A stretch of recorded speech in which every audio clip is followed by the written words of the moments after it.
on target. Almost there. Stay on target. Right behind me. Almost there. Hello and welcome to this edition of Yakima On Target. I'm your host, Sean Davido, and today I'm joined by Matt Murray, the new police chief of the Yakima Police Department. Thank you for joining me today, Matt. Absolutely. Now, you've been here about a month. Let's talk about your impressions of Yakima. What do you think about our city? Well, I think one of the first things, and I've said it over and over and over, is it is an incredibly friendly city. People are really welcoming, have been very kind, approachable. I also would tell you, I think that in general, there's a great attitude here. I think this city has a vision of kind of what it wants to be, and the people have that vision, and there's a lot of great things happening, so I think they're really moving in a positive direction. So it's kind of exciting to be a part of.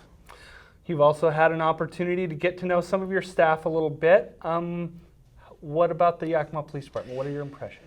So, luckily we have a really good police department, Right. and they are exceptionally good at investigating crime and solving crime, and that's great. And unfortunately, as you know, we have some crime issues here in Yakima. So, we're going to look hard at things that are happening around the country and strategies that other people are doing, and see what we could do in Yakima. But, I'm so new to the job that right now I'm just doing a lot of watching and listening and asking questions.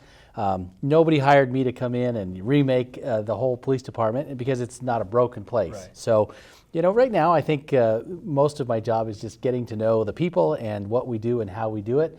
And then over time, as a management team, we'll assess how can we do better and what are the things the community really expects from us. The other thing I'll tell you, and I said this a lot in my interviews, I think one of the most important functions that I have as a chief is to take what the values of the community are, and I don't tell them what those values are, Right. they tell me what those Yeah. values are, and ensure that the police department's values are consistent and that our actions and words mirror those values. And so that's one of the things too that folks will note that I'm doing.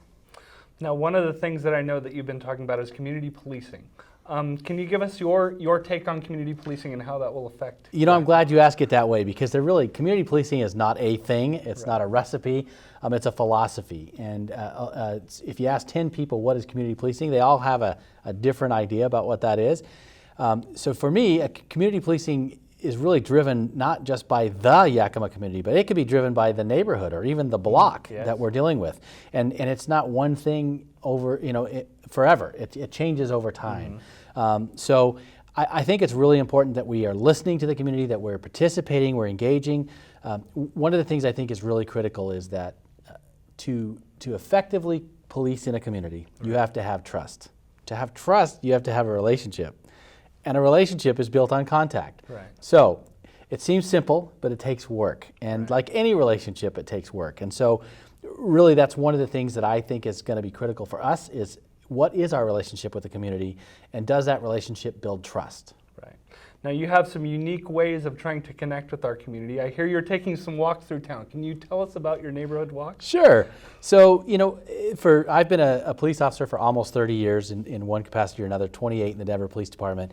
And, you always hear at community meetings people say, I remember when the police used to talk to people and walk around, and people really, it doesn't matter where you go, you hear that over and over and over. Well, I took it to heart, and I think that when folks say that, they really mean it. And so I block out time almost every day from my schedule, and I pick a neighborhood in Yakima, and I literally park my car and just walk. And when I see somebody outside, I walk up to them, I introduce myself, I get their name, we have a brief conversation, and then I move on. And I'll do, there are days where I'll get 50 plus people that I actually talk to and walk maybe 10 miles. So in the last month, tomorrow's my first day of my second month, I will have walked over 200 miles. Wow. And had several hundred contacts with citizens. And sometimes too, they'll tell me, hey, that's a drug house over there, or could you do something about that abandoned car? I had a woman who wanted to turn in a gun. So that's really good. And they may not be folks who would come to a community meeting, but most importantly, it goes back to the previous question, and that is developing relationship. Right. And for me, literally shaking your hand and getting to know you and having that conversation is pretty critical part of that. Just the face-to-face. I think folks, and I'll tell you a couple things. Most people are really happy with that. Some people are very surprised. I had one woman who said to me, "Did your car get stolen? Do you need a ride?" It's not a great endorsement, but it was funny. And so I would say too, if folks are interested in that, I do post every day whatever I'm doing on social media, and I know you guys will put that on the screen for folks if they want to follow along, see where I am, see what I'm doing, because I'm out in the community really just about every single day trying to make those contacts, and I think that's pretty important for our department. And so you are on social media, you are actively posting on social media to communicate. You're a communications person, right? So I'm glad you said that, because I think that another place we fall down oftentimes is people say it all the time, right? How are we communicating? How are people getting the message? And so for me, with my history, and I have a long history in the PR department of the police department, real-time communication is the most effective, and social media is free. People love pictures, they love to know what's going on, they love a short little bit of information which can point them to something else. So I'm a huge believer in that, and I'm also, Sean, I think that we have to be transparent. Right. And transparency means you say what's going on, even when it's bad. So yesterday we had an incident at a local school, and it was kind of frightening for folks, but luckily we resolved it. We took care of that right away. We put that out. We make sure folks know about that, and I feel really strongly about that. It's important as an element of transparency to be providing information to the public. Right. Let's talk a little bit longer term. Where do you see the department going? What are some of your goals for the future? You've been here a month. I would say this. I don't know that I want goals for the department as much as goals for the community. Okay. I think the police department is a part of a bigger picture. Right. And we have to act that way, both as part of government, but also as part of the community. So I'll tell folks right now, when crime goes up, you can't blame the police department. And when it goes down, we can't take the credit. I mean, it's a community issue. And there are a lot of things and factors, very complex, that are involved in things like gang violence. But we play a major role in that. So I would love to see, as a community, us address violent crime and really have a long-term strategy to effectively deal with that. I've had some incredible conversations with a lot of our partners. I met yesterday with the Director of Social Services. We got talking about some things we could do together. I'm real big on collaboration. I met the U.S. Attorney. They really want to work with us. So I really think that for Yakima to shed some of this negative image. I talked earlier about we want to be something here. Right. Well, we're going to have to deal a little bit with some of the perception that people have about our community, and to do that, we're going to really have to tackle violent crime. And I don't want to drone on, but I would also say, folks need to remember that these crimes have a real impact on human beings who live in this community. And I had a sergeant say one time something I thought was very profound. He said, keep in mind that a high crime area is a high victim area. Right.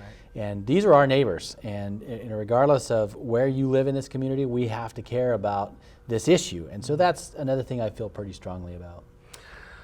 We've talked about a lot of stuff. We've covered a lot of ground.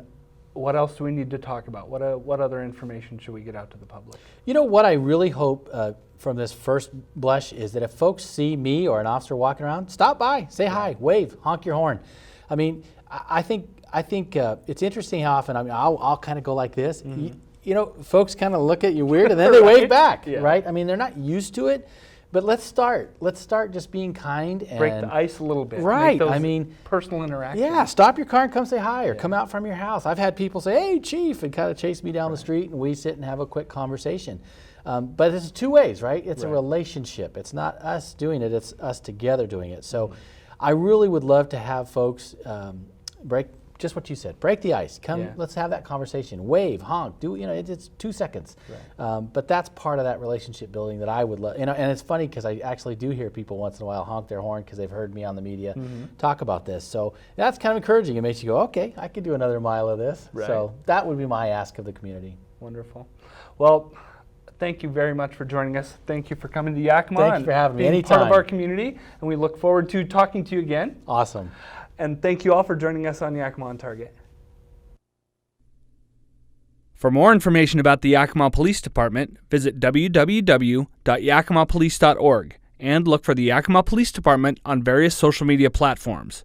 If you have information about a crime or criminal activity, call the Yakima Police Department at 575-6200. Always remember, in an emergency, dial 911.